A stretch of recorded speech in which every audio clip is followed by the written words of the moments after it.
Let's continue. So, what we will do next to develop the melody? We already know the walking through the circle of fifth, and another type is through the chromatic medians. So, what is a chromatic mediant?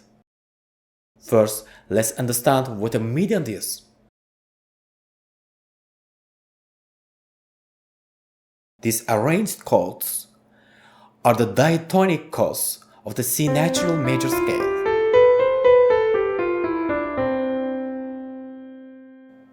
In functional harmony, every chord serves a specific function and is given a unique name.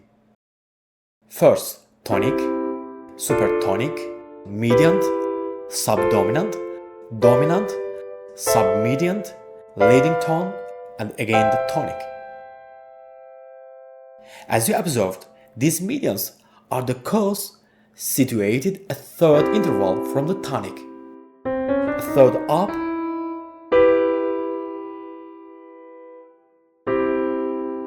or a third down.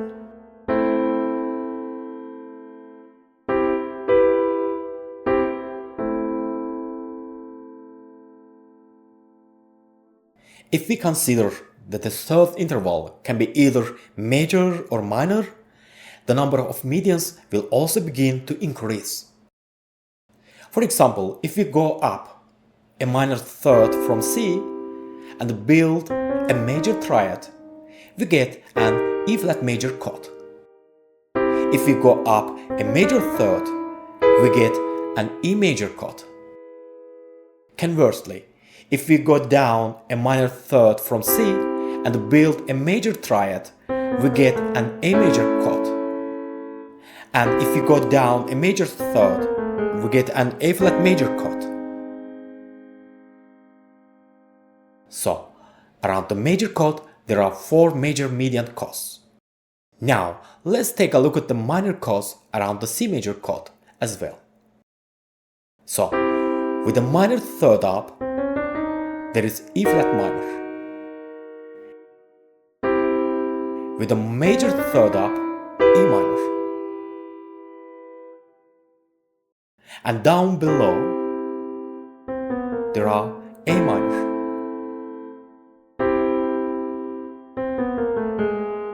And A-flat minor chords. In total, we have identified 8 mediant chords.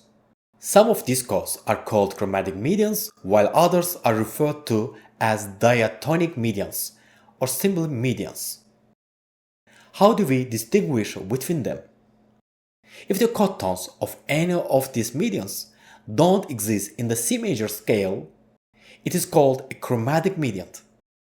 For example, the C sharp in the A major chord is not part of the C major scale. Therefore, a major is a chromatic mediant of C major. Let's look at E-flat minor. None of its tones are in the C major scale, so this is also a chromatic mediant. But what about the E minor chord?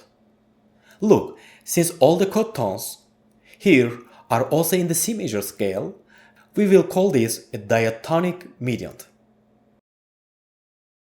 Finally, we can conclude that among the chords surrounding C major, 6 are chromatic medians and 2 are simple medians. Now let's get back to our lesson.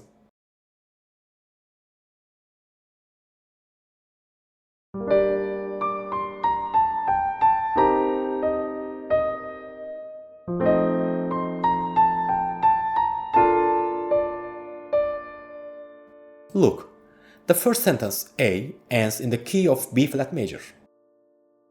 Now let's see which one of the neighboring chords is a chromatic mediant of B-flat major.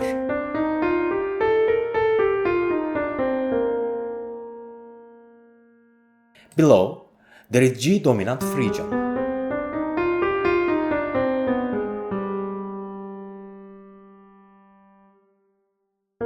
And above, both D melodic major and D dominant Phrygian chromatic medians. For example, let's assume I moved the melody to D dominant Phrygian.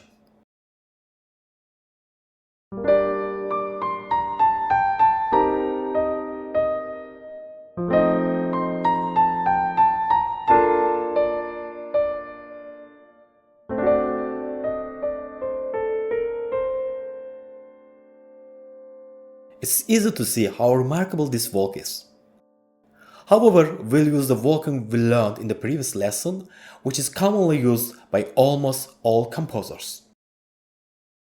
This will be made possible through the use of the G dominant Phrygian mode.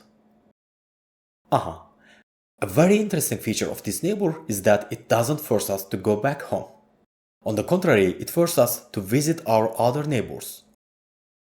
Now let's check it.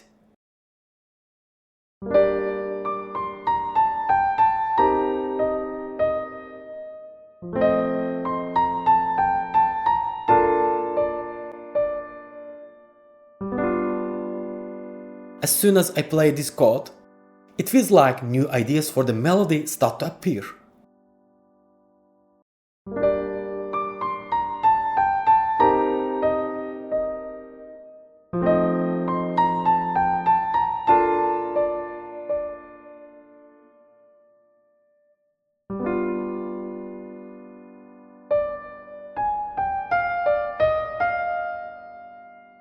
I will go back by a fifth and take the melody to C Dorian.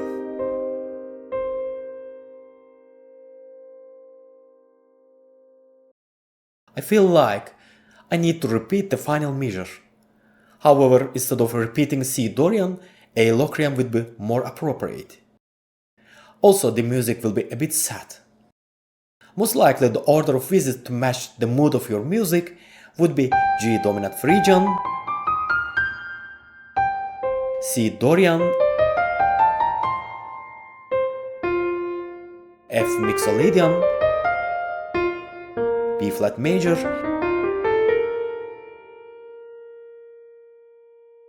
E flat Lydian,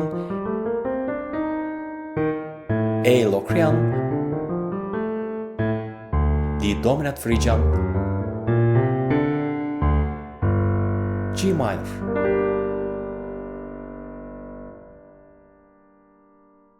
But since I did this in a previous composition, I don't want to repeat it, because my goal is to show you that we can visit different neighbors each time.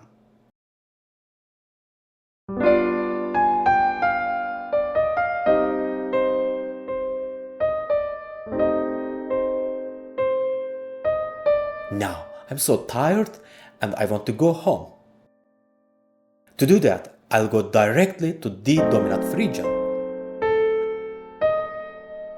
Look, instead of using the D F sharp A C chord, I'm using F sharp A C E flat here. So, depending on your melody, you can choose whichever chord tone you like. I like this.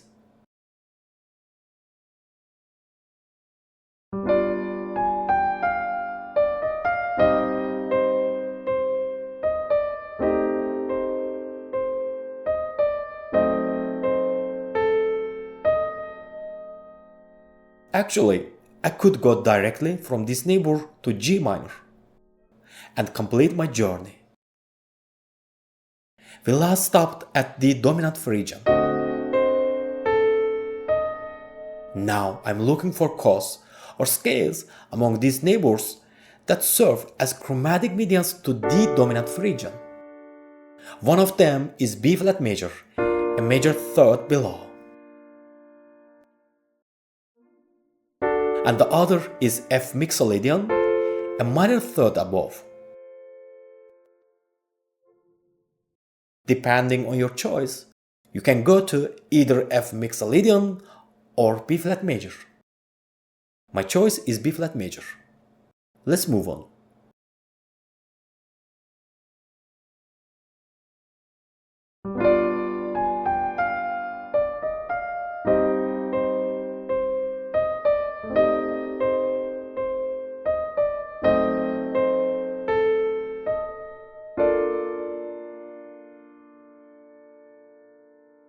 Now let's take a look at the median neighbors of B flat major. I can return to G dominant Phrygian,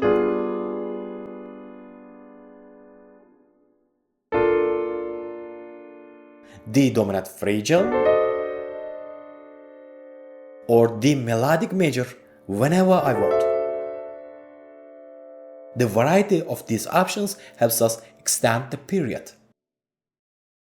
I want to end the first period of the composition with the melodic major. G dominant phrygian, C Dorian, A Locrian, D dominant phrygian, B flat major, D melodic major. Look, the touch on the E here slightly changed the emotion of the melody. I'm stopping here because I still don't know how to continue. As you can see, I completed the composition without analyzing the form at all. Because what truly matters is maintaining the flow of the melody. And the visits I made to different keys helped me achieve that. Now let's analyze the form of what we have written.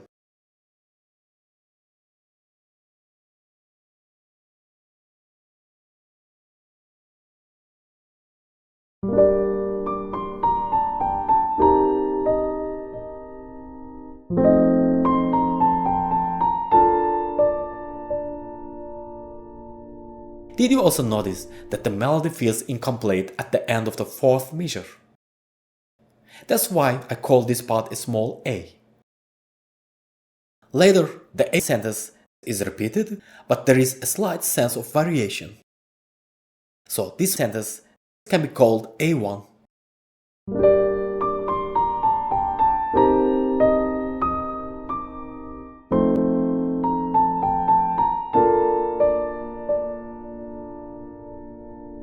However, we still don't feel a sense of completion in the period. Let's continue. The next sentence begins in G dominant phrygian and touches many modes without stopping.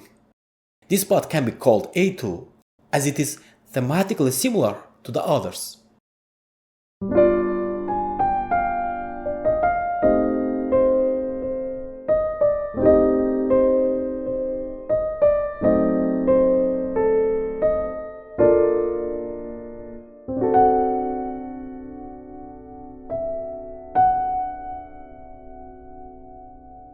Finally, it ends with D melodic major. Actually, if I play the next chord in G minor, it will give a sense of completion to the period. I'm keeping it in D melodic major for now because I haven't written the next section yet. Finally, we can conclude that this period consists of three sentences A, A1, and A2, forming the large A section of our piece. I have no idea yet how the next section will be. I think we should first become acquainted with some new scales and harmonies, and once our library is enriched, we can proceed to the second section. As I mentioned before, this is a sketch of our composition. After it's fully completed, we will make changes in the melody and chord structure. In the next lectures, we'll expand our compositional map with new modes, codes, walking guides, and more. You'll learn how to use these tools to shape melodies and harmonies, explore period, binary, and ternary forms, and analyze examples from film music. If you are ready to take your compositions further, join me inside the full course and continue developing your musical mindset.